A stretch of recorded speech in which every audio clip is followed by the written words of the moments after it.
Paano i-delete at i-turn off ang end-to-end encrypted chat sa ating mga messenger? So ganito lang po loads ang inyong gawin. Una, i-open nyo lang po ang inyong mga messenger. And then pagdating po dito sa inyong mga messenger, pumunta ka dito sa tatlong slash na yan. And then dito po i-click mo itong gear icon.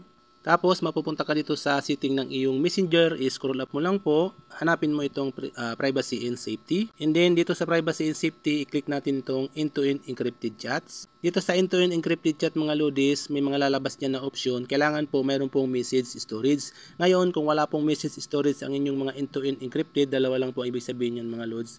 Either hindi pa po kayo nakaka-create ng PIN sa end-to-end encrypted chat, hindi nyo pa po nasi-set up, or hindi po updated ang inyong messenger apps. Kung hindi po updated ang inyong mga messenger apps at wala pong update dun sa Play Store, ang gawin nyo po, i-clear data nyo po, or pwede nyo rin pong i-uninstall and then i-reinstall nyo po ang inyong messenger apps. Ngayon, pag na-reinstall nyo po yan loads, so mag-ask na po yan ng PIN para sa end-to-end encrypted chat, and then magkakaroon na po yan ng message storage.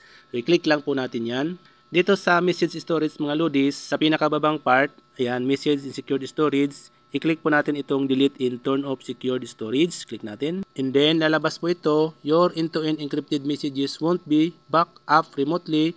You can restore this message if you lose device. Ibig sabihin po mga loads, pag tinon off po natin ito, yung mga messages po natin doon sa end-to-end encrypted chat mga loads, halimbawa nawala yung cellphone natin, pag nilagin natin yung ating mga messenger sa ibang device, mawawala na po, hindi na po natin marirecover yung mga messages na naka-end-to-end encrypted chat mga loads. Okay? Kaya mag-ingat po sa pag-turn off nito mga loads, especially kung mahalaga po yung messages doon sa end-to-end encrypted chat. Pero kung balak nyo po talagang i-turn off, i-click nyo lang po itong continue.